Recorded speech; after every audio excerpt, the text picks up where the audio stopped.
In this video, we want to talk about work permit and work permit flow.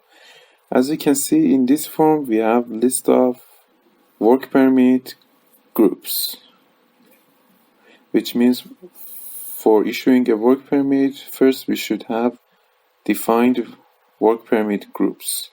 The list that you're seeing right now is used for this specific project, which means for different projects we could have different work groups. And for each one, we have different business rules. For example, for the first one, hot work, we have different business rules, different fields. But for example, for cold work or radioactive, we could have different rules and different fields. And all of the rules and all of the fields are customized based on your project needs. And the last thing is that we could define access for each of the work permit groups. For example, one user could have access only to hot work, another user with administrative rights could have access to all of the work permit groups. Now, let's take a look at the work permit flow.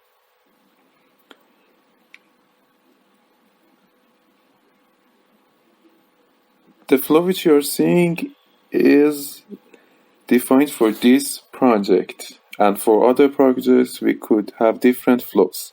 In this project we have 3 EPC general contractors, which are recognized as owner, and each of them have some construction contractors, and also there is a leader which is responsible for coordination, and finally there is a TPA which is the representative. Okay. The first step of this flow is the apply permit. In this step, the subcontractor applies for a work permit. And it doesn't necessarily have to be the subcontractor at this point. For example, the issuer could also apply for a work permit on behalf of the subcontractor. And the issuer will select the subcontractor as the responsible. And after entering the data for applying for work permit, the next step is issuing authority, and the issuing authority will check the request and could also upload some documents, could enter the data for risk assessment and other data if needed. And the work will be sent to the area manager. The area manager will check the received data and prepare the work area. At the next step, the subcontractor will be notified to check the controllers that are in the place.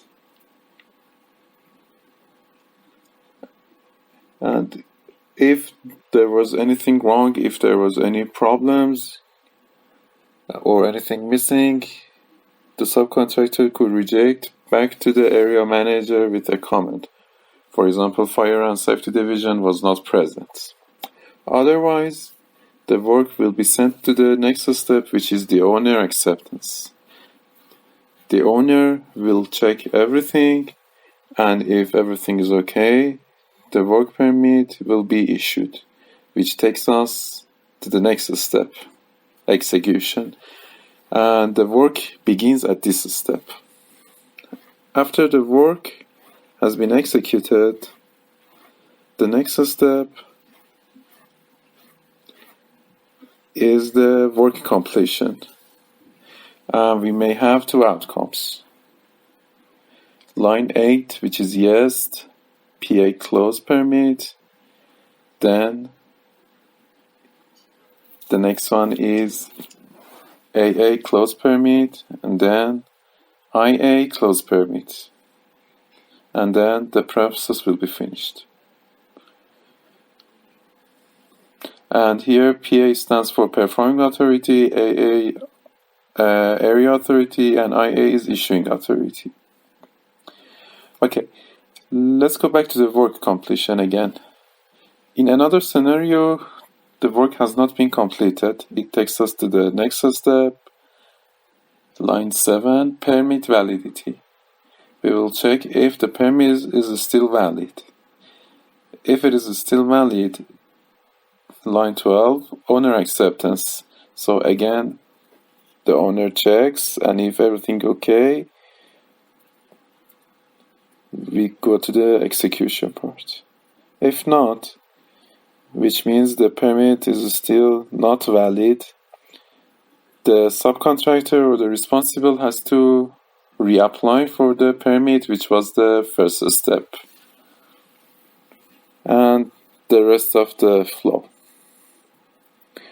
And again, this was the overview of the work permit flow, and this process which you are seeing right now, it was used in this project. So for other projects we could have different flows.